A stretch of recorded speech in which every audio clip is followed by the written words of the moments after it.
is super interesting, Aaron, and I want to get your thoughts on this, man. The quarterback room, it feels like it's Ty Simpson until it's not, by all accounts, based on what's going on. I think Ryan Grubb actually came out and said if we started the season tomorrow, like Ty Simpson would be our guy.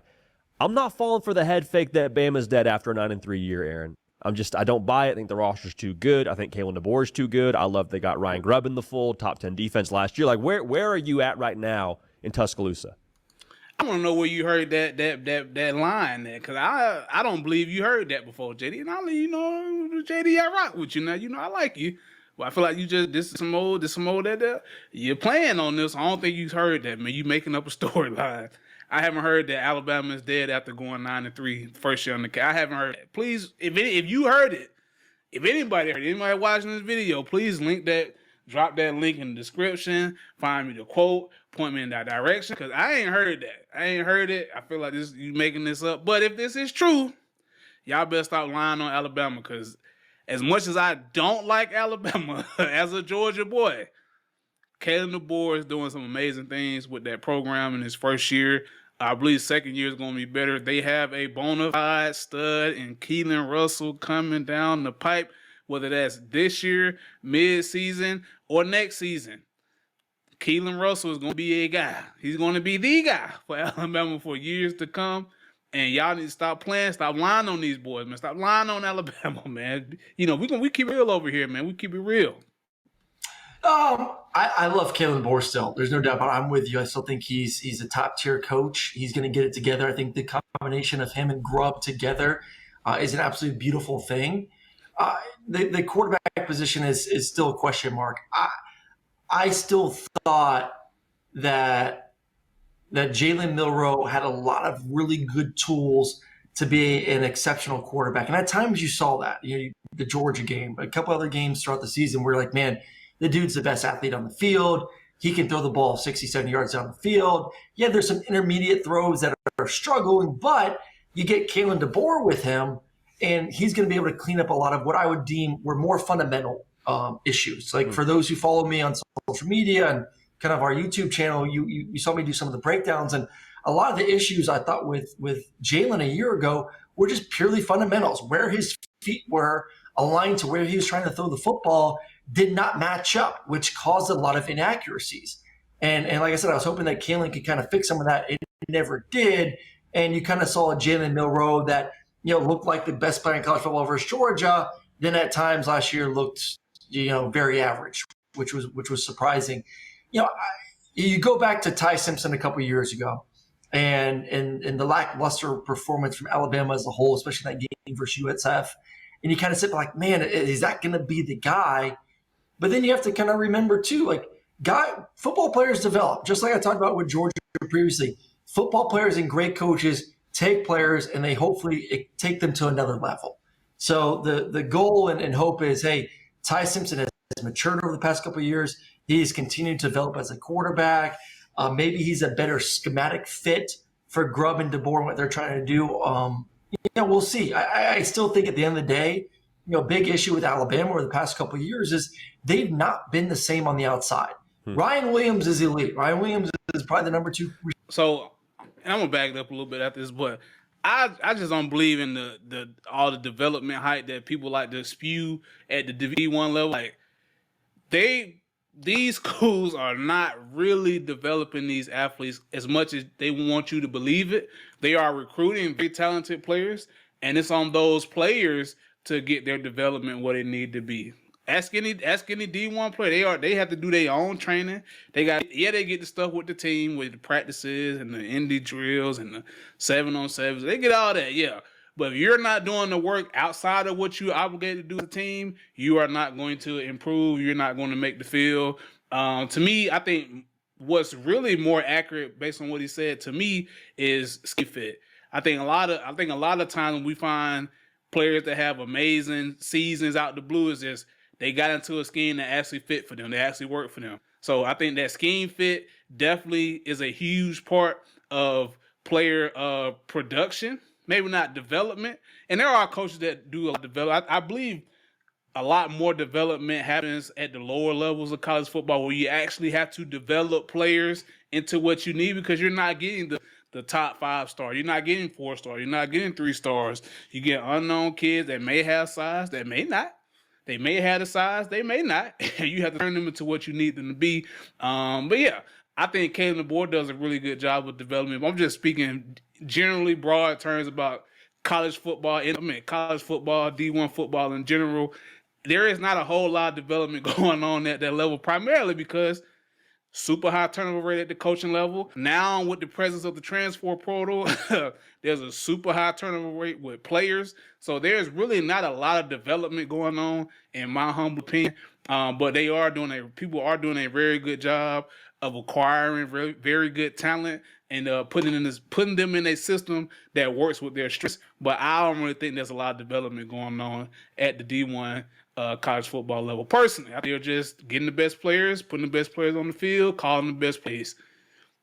If you consider that development, then okay, but I don't think that's development. I think that's just getting the best players and calling the best plays.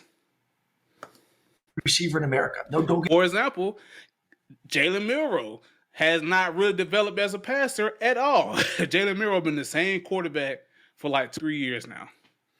And he was with Nick Saban for most of those. He was just with Kalen DeBoer for 1 year. So, like I said, Jalen Milro been like the same quarterback for years now.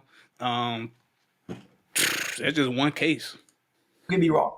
But when Alabama was great over the past 2 decades, they were either one of 2 things. Dominant offensive line with guys like Derrick Henry that would just run the ball and just beat you to death. Or they evolved to having 3 elite receivers, and they would just throw it all over the ballpark with 2 and guys that were now playing in the NFL.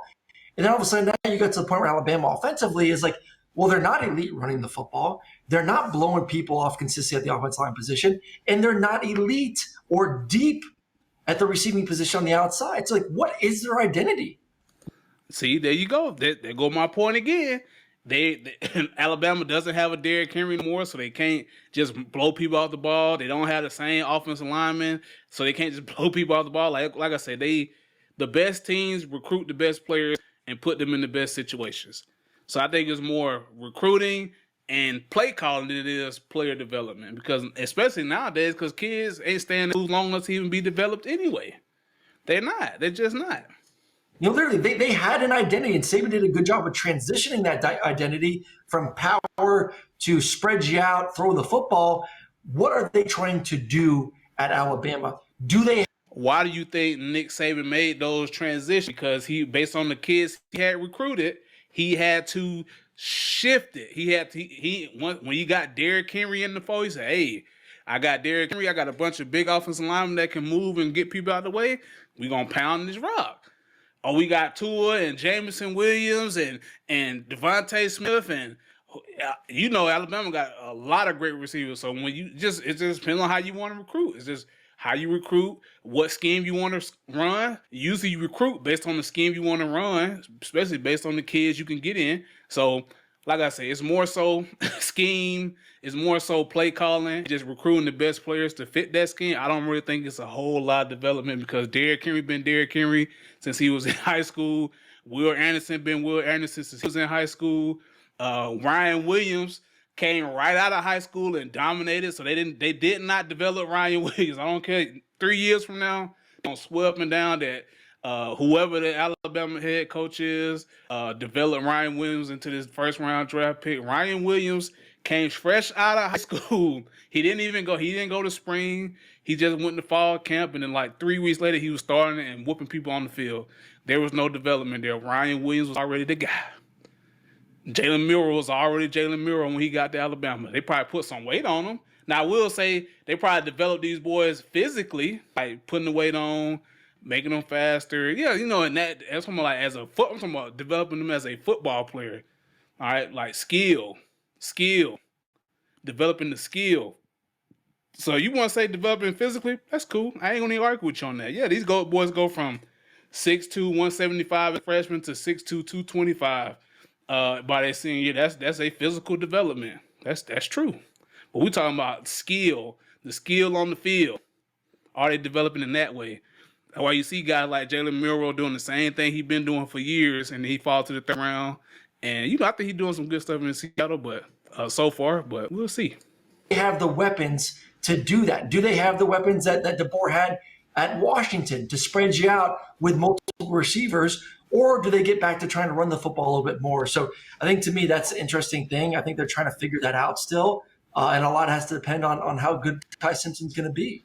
And I think what you just said is exactly why last year was so tricky to evaluate when it comes to what next year's going to be. Because Jalen Milro, like you said, there's times where, dude, he's awesome. It's almost like playing golf. Like sometimes off the tee box, it's like, dang, that was sick. Like I am the best golfer alive. And then there's other times it's like a short putt to make it. And like Jalen Milro, we're missing on there's a goal line fade against Tennessee, and he's just throwing it to the other team. I'm like, hey, like why is that not consistent enough? But to what I was saying a second ago, like Jalen Milro with what he was as a passer, I don't know that Bama fans even got to see what they had in the receiving room. Like Jeremy Bernard very quietly had a great year last year. Ryan Williams, you mentioned, they bring in the kid from Miami, Isaiah Horton, who I think they're stoked about. Some freshman guys they're pumped about. So I think that's what makes me so intrigued by them. If Ty Simpson is a plus at quarterback, not just like keeps it even, status quo guy, but if he's like truly an elevator, like you mentioned before talking about Georgia and what that quarterback room needs, I think Bama has a roster and receiving core to really make some noise, and I think be like a national title contender. I really, really feel that way about Kalen DeBoer and that offense. Yeah, no. Listen, I'm hoping so. DeBoer was put in a very difficult situation a year ago. There's no doubt about that. Taking over for Nick Saban, and No. DeBoer put himself in that situation. He left Washington to go there. He put himself in that situation. So we're not going to feel, and y'all not right with Kalen DeBoer, but I'm not going to feel sorry for him for going to Alabama for more money and a better team and more opportunities. And yeah, I'm not going to feel sorry for him. So he put himself in that situation. He gonna do well. He ain't going to beat Georgia, but he going to do well. I hope he don't beat Georgia anyway.